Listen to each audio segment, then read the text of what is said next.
take 3 on an issue about summarizing Scripture and dealing with a definition for sin, although that's not the main purpose to come up with a definition for sin.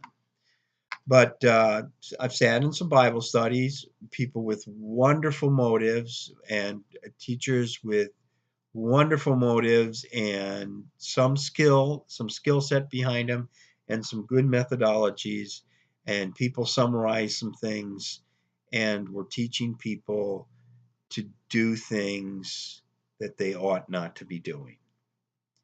I mean, so that's the greater context.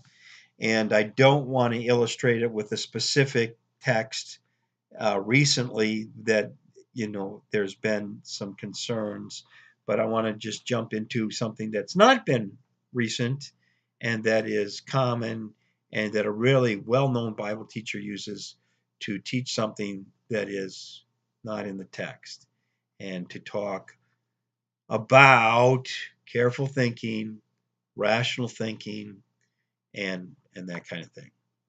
So I want to talk about invalid conversions of categorical statements. So somebody's summarizing something. Read Romans chapter 14. Come to the end of the text, the last little phrase of the text in Romans 14:23. Whatever is not of faith is sin. And either is a summary of the text, or is a takeaway lesson from the text, or perhaps, sort of the main thrust for a person developing a sermon, is that sin is unbelief. Now, John Piper has used this text to support that. And other people have certainly used the text that whatever is not of faith, Romans 14:23, is sin, to summarize that, or to learn from that, that whatever is that sin is unbelief. That is an invalid conversion. It's illogical. Now, if you have additional information besides that little phrase, I'm not going to read through the whole text, so maybe there is additional information in the whole chapter of Romans 14. But if you have additional information, you may be able to draw that conclusion.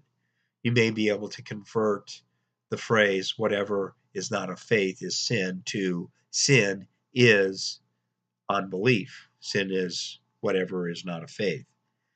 But you see, what I'm talking about there in converting is that you're converting the predicate to the subject. And when you're converting predicate to the subject, it doesn't follow that simply because a tree is a plant, that a plant is a tree. And so you have a statement, whatever is not of faith is sin. It doesn't follow simply that sin is whatever is not of faith. So it's not a good rational conclusion. If there's additional information, it might be true. So we can use a phrase, and a lot of people will take a phrase and they'll jump on a phrase and they'll reason from it, and nobody ever tells them, hey, that's not a good way to reason. That's not a good way to summarize. That's not a good lesson to take from it, even if it's true. Now, I'm arguing that that's actually not true. That's not a good definition for sin, essentially, although I can see how it can be helpful. Just to give you my take on this, Romans 14 and that little conclusion at the end of it is that whatever Christians do not do in an active faith trust relationship upon Christ is going to end up being sin. So as you live your Christian life, whether you eat food sacrificed to idols, or you honor one day above another, or whatever particular issue happens to come up, do you believe that it's okay to drink some alcohol occasionally or not? Uh, some people would say that's not even in the same area. You certainly can extend the issue to include things that you shouldn't conclude. But there is a freedom of conscience that different people are going to evaluate differently, and we are to leave people to their relationship with God, that they are to be actively dependent on Christ in faith as they live their life. And if you're not doing that as a Christian, everything that you're going to end up doing is sin. I believe that's what Romans 14 is saying. But to draw from that passage that uh, sin is unbelief is to go beyond the context of the passage, and it's a fallacious conversion of a categorical syllogism that whatever is not of faith is sin. You can't switch the subject and predicate without additional information. Just to illustrate that real quickly, is that if I say that a tree is a plant, I can't say that a plant is a tree unless I have additional information. So if I say on the grounds that trees are plants, I can point at a plant and say that's a tree because I know something about that plant. I've gone from um, general categories, a general relationship that trees are included in plants, to speaking specifically about one specific plant, which happens to be a tree. And so, although it doesn't seem like I've added that much information, I have, because in the conversation or whatever, we've agreed that trees are plants, and I've now told you that this plant is a tree because I know this plant. It's going to get big. It's going to be a tree. Okay, so but you can't just convert subjects and predicates without a good reason for it. So I can say that our president is Donald Trump, and I can say Donald Trump is our president because those categories are equal. Our current president is Donald Trump.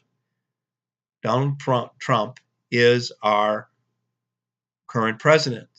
Okay, I can flip the predicate and subject back and forth because those categories are equal, but the categories of trees and plants are not equal.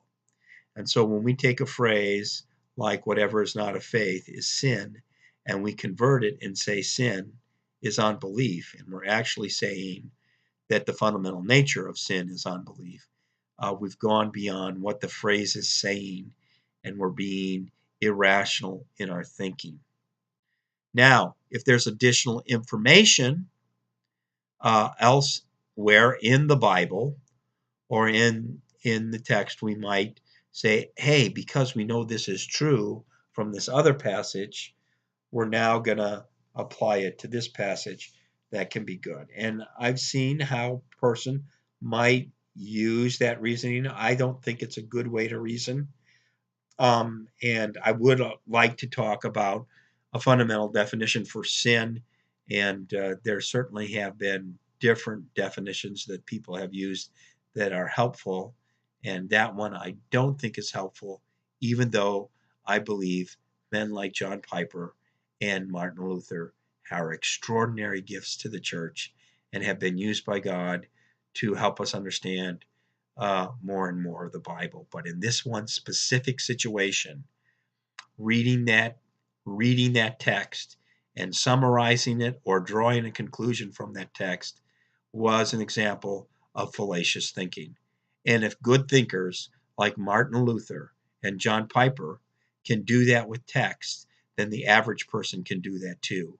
And we're unhelpful to people when we don't know how to read ourselves, or we do know how to read and we don't tell people, hey, that's not what the text is talking about. It may be true. It may be true, whatever you're saying with regards to a lesson from this passage or that I mean, the general truth that you may be saying may actually be a truth, but it's not in this text. It's not being taught in this text. It's not a summary of the text that you should be summarizing it with, and it's not a takeaway that you should be taking from it. And I think we owe that to people, to teach them how to read the Bible and to read it carefully, to get at the author's intended meaning, is important. And we can disagree with love because there are areas that are perhaps more difficult than other areas. But when we summarize a text, we need to think contextually, take in the whole context as much as we possibly can, and we need to think carefully. God didn't make us to think irrationally. I believe that our rational um, framework, learning that mathematics is true and that it functions a certain way, there is such a thing as real numbers. Although you've never seen a two, you may have seen two apples or two oranges or two people, but you've never seen an actual two. Two-ness is a rational conception that's in your mind, and it's real. And the reason it's real is because God has made it to be that way. And so part of the natural realm within which God communicates to us, the Bible, with rational words, it's not that rationality is a category to which we must submit the Bible. The Bible can communicate truth with emphasis, where the phrase is irrational. R.C. Sproul used to like to say, I can't hold up a piece of chalk and say, this is not chalk. And I understood what he was saying. I agree with the law of non-contradiction. And that's part of the environment of the world that we live in, into which God communicates. And the communication with which God communicates assumes that environment. But that environment is not a category over which we suppress the communication to. So I actually can hold up something and say, this chalk is not chalk. What I'm saying is that this quote chalk, which writes like chalk, that looks like chalk, and that you might think is chalk, is not actually technically the mineral salt. I mean, chalk. I can be saying something like that. And so we might say, to make that kind of statement, it's irrational. Well, you have to have a context. So I can actually say, I can take something that would normally be irrational to emphasize something if you know the broader context of what I'm actually saying when I say this chalk is not chalk. Now, if I say chalk is not chalk, all chalk is not chalk, that's irrational. I get that. But certainly I can particularize something, add additional information to something, and use something like what would normally be considered a contradiction to emphasize something. And so when we read through scripture and we come across something that seems like it's counterintuitive or it's irrational, look deeper to understand what is being said. The content of what is being communicated is an authority under which we need to submit our minds and our hearts. The means and the phraseology I know people are going to take this the wrong way, but simply because um, in this conversation, I might find something that is um, apparently irrational. I need to take a look at the purpose of what's being communicated and why it's being emphasized. So um, I'll illustrate that further for you sometime. I am not saying that every word of the Bible is not in authority over us in all of our thinking. I am saying that you can't conclude a fallacious conclusion from the Bible and make that an authority over you. So if the purpose of the text is not to teach you logic, then you shouldn't be learning logic from the text. Um, you know, Aesop's fable, not Aesop's, what is it? Um, the brambleweed. I'm forgetting the story right now. There's a very important fable in the book of Judges, um, but uh, you can't go to that story and say, um, trees and brambleweeds talk. That's not the point. That's not the point of that fable. And so you need to take a look at things and look carefully and think carefully. And when a person, um, without any forethought of twisting or misrepresenting something, does something with the Bible, like saying John 14 says, or gives us a takeaway that sin is unbelief, we need to be able to say, no, that's not what it's teaching. And this is why. Now, if in fact there's enough additional information in the rest of the Bible to teach that sin is unbelief, we might use Romans 14 to draw that out, but that's not the point of that text. I mean, you can go read it. Perhaps I haven't convinced you that it's an invalid conversion, but it is. And we need to be careful when we talk to people, to atheists, or when we're discipling people, that we encourage them to think carefully and rightly about what God says. Every supposed lesson with good intention is not helpful, and sometimes they can be very harmful. And sin is not unbelief.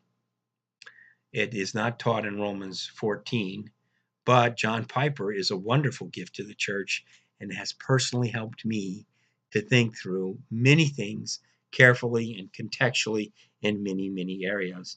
And in this one area, I believe he happens to be wrong, and I believe that he is reasoning invalidly. And so, and it's I'm not smearing him or anyone else when I point these things out, but we need to be able to do that with each other. We need to think carefully about the Bible, about the text that's in front of us. And if someone says this teaches this and it doesn't, um, those of us who are teachers or grown in the faith more, we need to say, I don't think so, and show them why it's not the case. So God bless. Hope this is helpful. I'm going to try to post this um, take 3 longer than I wanted it to be. But anyhow, I'm going to try to do this on a more regular basis. Thanks a lot. Bye-bye.